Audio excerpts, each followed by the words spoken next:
Just this week, Samsung shocked all of us. I mean, with the release of the Samsung Galaxy Z Flip 5, they may have just wiped out the rest of the foldable market. Like, look at the outer screen on this thing. It is huge, and just this screen alone is able to make the other competitors look really bad. First, let's start off what is amazing about this foldable. I mean, the most obvious thing that comes to mind is a huge outer screen on the back.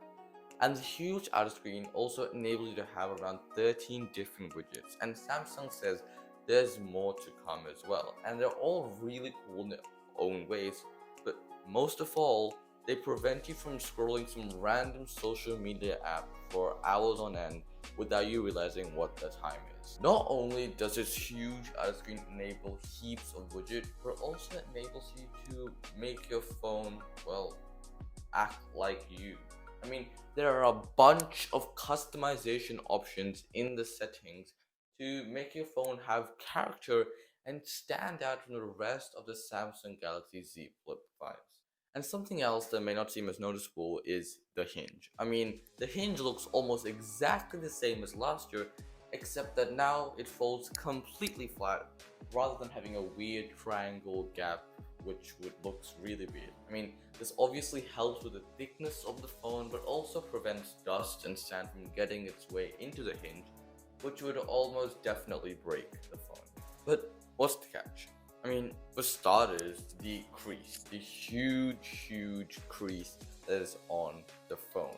Like, it is a 5th generation foldable, owned by one of the biggest companies on the planet, Samsung, and it still fails to have a creaseless design.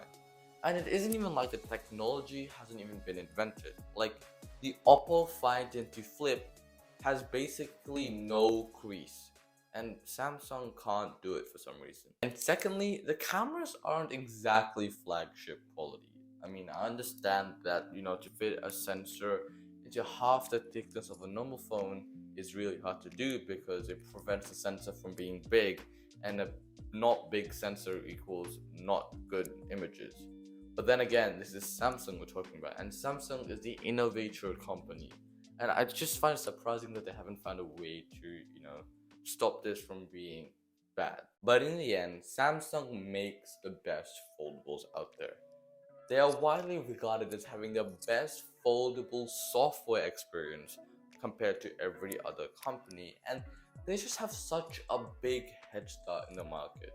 And mark my word, the Samsung Galaxy Z Flip 5 will be the best selling foldable of this year, like every other year.